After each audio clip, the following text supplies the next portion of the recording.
রক্ষিতা তিথিকে নিয়ে সকালবেলা একসাথে গাড়ি করে আসলেন, এসে কারোর সাথে হাই হ্যালো নেই, ব্রেকফাস্ট করা নেই, একটা রুম লক করে ফেললেন। রুম লক করে আপনার জাহের আলভীর নোংরামি নিয়ে মুখ খুললেন নায়িকা মনীষা, যারা অনেকেই তার চরিত্র সম্পর্কে জানতেন কিন্তু আগে মুখ খুলেননি। কতটুকু খারাপ হলে এই জাহের আলভী তার স্ত্রীকে শেষ হতে বাধ্য করে, পুরো কথাগুলো না শুনলে আপনারা বুঝতেও পারবেন না। এই জাহের আলভী কত খারাপ, কত জঘন্য, এটা জানতে হলে পুরো কথাগুলি শুনুন। জাহেল আলভী এই শয়তান বেটাটার জন্য ভিডিও না করে পারলাম না। আসলে সব কথা তো স্ট্যাটাসে লেখা যায় না। সে অ্যাক্টিং করে ভিডিওতে কি বলতেছে, লাইভ করছে নাকি শুনছি, সে কি বলছে যে বাইরের লোক ট্রিগার করছে দেখে আমার সংসারে অশান্তি হয়েছে, আমার বউটা সুইসাইড করছে। হুম, ভালো করে ট্রিগার করতে পারলে আপনার ডিভোর্স হয়ে যেত, অ্যাটলিস্ট মহিলাটা বাঁচতো আর আপনার বাচ্চাটা মাহারা হতো না।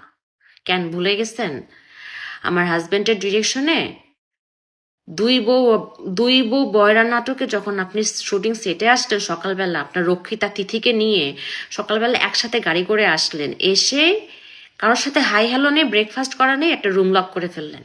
রুম লক করে আপনার রুমের সামনে প্রোডাকশন বয় খাবার নিয়ে দাঁড়ায় থাকলো, আপনার রুম খুললেন না কেন ভাইয়া? কি করতেছিলেন? হুম হুম খুব ইম্পর্টেন্ট মিটিং হচ্ছিল তাই না? এই জন্য রুম খোলা যায় নাই তাই না? এটা তো এটা, তার মধ্যে আবার সারাটা দিন আপনারা শুটিং এর ফাঁকে ফাঁকে ফ্রেশ হতে চাইতেন না রুম লক করে? অ্যাক্টিং করেন, অ্যাক্টিং হয় না আপনার ভাই, অ্যাক্টিং হয় না। সামনে স্ক্রিপ্ট নিয়ে বসছেন, আবার মাঝে মধ্যে মানে কান্না কান্না ভাব, চোখ টিপে টিপে পানি বের করতে চাচ্ছেন, আবার বলতেছেন পাথর হয়ে গেছি। অ্যাক্টিং হচ্ছে না, অ্যাক্টিং আপনার এগুলো কথা। আপনার আপনার শুধু এটা না, আরো অনেক কুকর্মের কথা আপনার বউকে যখন বলছিলাম, আপনার বউকে আপনি আর মিশতে দেন নাই আমাদের সাথে। আর আমরা যেটা গিয়ে বলতে যাই নাই, আপনার বউ কাঁদতে কাঁদতে আমাদের বাসায় আসছিল। ভুলে গেছেন এগুলা? ভুলে গেছেন? এরকম অনেক কুকর্মের কথা অনেকেই জানে, আপনার অনেক কুকর্মের কথা অনেকেই জানে, কিন্তু এতদিন মুখ খোলে নাই, বলে নাই, কারণ ওরা চাইছে আপনার সংসারটা বাঁচুক,